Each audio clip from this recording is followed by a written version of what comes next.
This is Red Carpet Fly's News on the Fly, bringing you daily, unique, and interesting entertainment, celebrity, and luxury news. Before we get started, you know what to do. Like, follow, and subscribe to Red Carpet Fly, and hit that notification bell so you don't miss a single News on the Fly episode. Before we get into the headlines, I want to take a moment to recognize some of our fallen stars. Queen Elizabeth II has died at the age of 96. She was the longest reigning monarch with her reign of 70 years and 214 days, which is the longest of any British monarch and the second longest recorded of any monarch of a sovereign country. Elizabeth ascended to the throne at the age of 25 in 1952 after the sudden passing of her father, King George IV. Queen Elizabeth is survived by 4 children, 8 grandchildren, and several great-grandchildren, as well as many extended royal family members.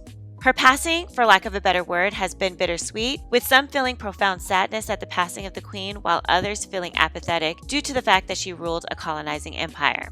I believe both feelings are valid. As a public official and head of state, you are held accountable for the good and bad things that went on during your leadership, and I think the Queen, being a savvy diplomat, would understand this. However you feel about the Queen and her passing, it's undeniable that she was a very important political figure and had a huge impact on the world. R.I.P. Queen Elizabeth II.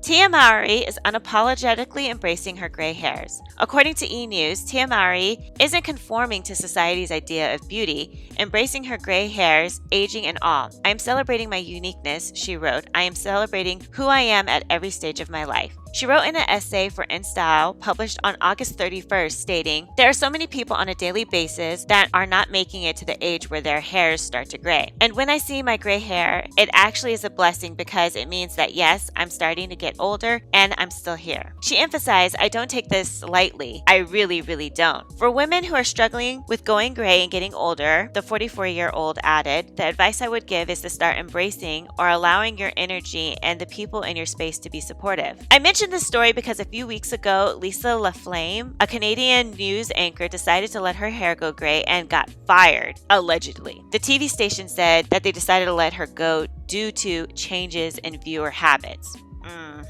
This world really doesn't want women to have agency over our bodies. People want to tell us what to do with our vajayjays. They don't want us to get fat, erase any signs of aging with makeup and Botox, and continue to put harmful chemicals in our hair to create the illusion of eternal youth. Now, I know some of you are thinking, like, she knew what she signed up for when she got into the entertainment industry. Because, I mean, the news is a type of entertainment, right? Anyway, I think that women should be allowed to age gracefully and still be in the public eye. Just between me and you, your girl got a few gray hairs.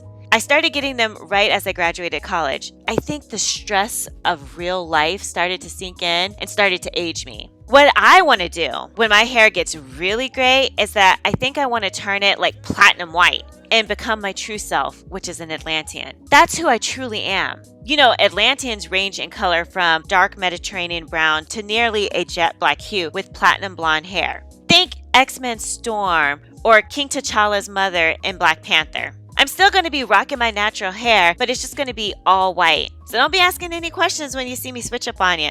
And as you guys all know, Atlanteans live a long time and we're known for our technological savviness. I am from a divine order, so just know when you see me in the streets with my platinum blonde tresses that I have started my ascension to join my Atlantean brethren. But seriously, stay out of women folks' business. Damn, we can't have anything. I applaud Tia for rocking her gray hair.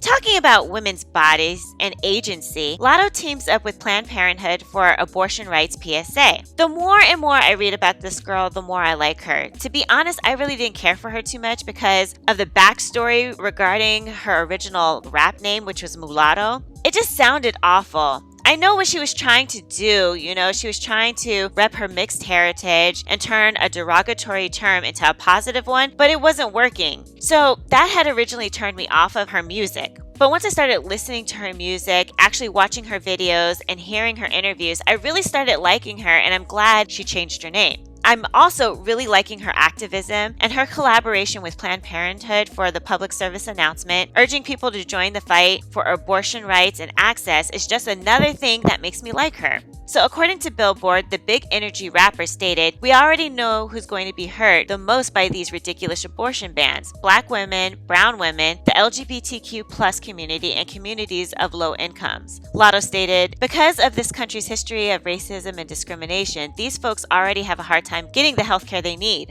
We all deserve to be safe, and it's every person's right to make decisions about their own bodies." The PSA was shown right before last month's MTV VMAs. Lotto stated, "To be a woman in this industry is hard, and to be a woman right now in general is scary. It's a human right to control your own body. It's not just one person or a group's fight. We should all be shouting how unjust this is and supporting the right for someone to decide what happens to their body. I want to see men supporting by protesting alongside women and voting for candidates that push forward our right of choice." She added, "We will continue to fight the fight for what's right. Do your research on candidates, their policies, and what they stand for. Every election, local and national, counts. Tune into the debate, show up, and vote. Set reminders for your local elections and let your friends know. I'll do my part to use my platform to remind fans in Atlanta when to turn out and vote. The time to act is now." I've stated before that I'm Christian, and I know that a lot of Christians are pro-life, but I'm pro-choice. While I might not have an abortion due to my beliefs, I don't think I should be imposing those beliefs on others. I'm not your God. I feel like that's a very personal decision that the woman has to make. I imagine getting an abortion isn't easy. It takes a huge emotional toll on the woman, and I just think it's wrong for people, especially men, that can't and never will get pregnant to make laws to take away a woman's right to choose. Ugh, it's so exhausting being a woman. We have so many battles to fight. Wage inequality.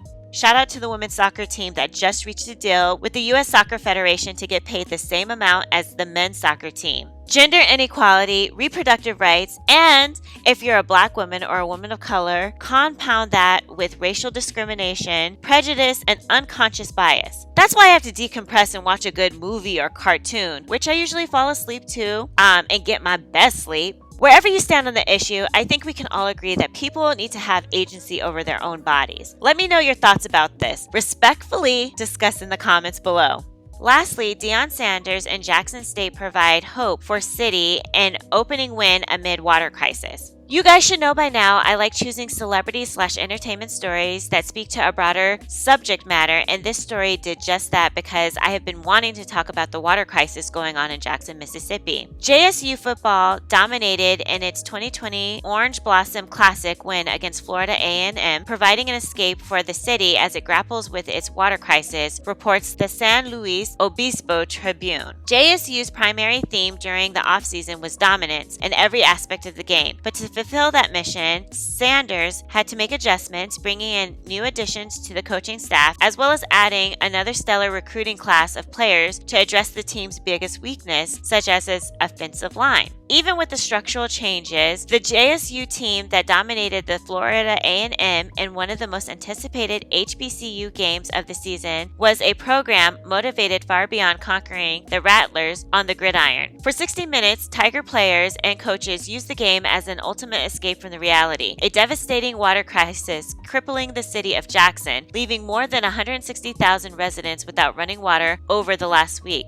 The capital city has reached a critical point as the water system is so poor that there is no drinkable water, nor is the water suitable to cook, shower, or accomplish any other basic task. Saunders and the football program are no exception to the crisis, as the football team had to relocate to a hotel prior to arriving to Miami Gardens, Florida, reports Sports Illustrated. "I'd like to digress and send love back to Jackson, Mississippi," Deion Sanders said during a post-game press conference. "I know throughout the game it's like an escape for a lot of people that reside in Jackson that are dealing with the water situation. We've certainly been dealing with it as well. I'm just thankful we could be an escape." You know, I was watching a YouTube video the other day by YouTuber Paris Milan, and she was talking about how there's a black water crisis going on and addressing the disparities of access to safe, drinkable water, especially in black disadvantaged communities like Flint, Michigan, Somerville, Georgia, and some communities in the Bay Area, such as Vallejo, California. I didn't even know about Somerville and Vallejo. This is a huge problem, and it's only indicative of what is to come to other communities as the scarcity of water and natural resources rises.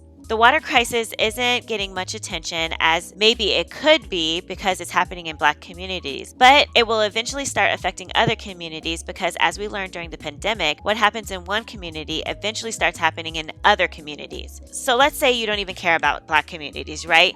But you should care at least about self-preservation and try to help fix this problem before it arrives at your doorstep. So some things Paris Milan suggested in her video that low-income people or people in general can do to gain access to potable water, which I thought was really good, is 1. First, make a list of some concerns you have about the drinking water in relation to your health concerns, as this will help you identify what goals you're looking for to best suit you and your family so that you can present them to your local officials and they can address these needs. Second, and this tip is more for the people who are being directly impacted by the water issue, Google reputable state-certified water testing companies that are independent from the state water services and agencies to come out and test the water. Also, demand home water filters at the state's expense. Access to drinkable water is not a privilege, but a right. I believe as we deal more and more with the climate change and the scarcity of natural resources, we're going to see more and more of these type of crises. Let me know in the comments what you guys think about the water crisis going on in these communities or climate change in general. Anyway, that's it for today, guys. If you'd like to receive text notifications of when I post News on the Fly episodes or my celebrity red carpet interviews, please send a text to 917-502-4379 and say, I want to get fly text. Once subscribed, you will start receiving text messages regarding a News on the Fly episode or celebrity interviews. Also, if you have a business product, service, YouTube channel, or social media account that you would like for me to promote on my channel, please email redcarpetfly@alexi@redcarpetfly.com to get rates for advertising. We're growing, guys. You can also find this podcast on Spreaker, Spotify, and iHeart Radio podcast platforms. Just search for News on the Fly podcast. Lastly, please like, follow, subscribe, and share our YouTube channel, Red Carpet Fly, and also follow us on Instagram and Twitter at Red Carpet Fly. And until tomorrow, always stay fly.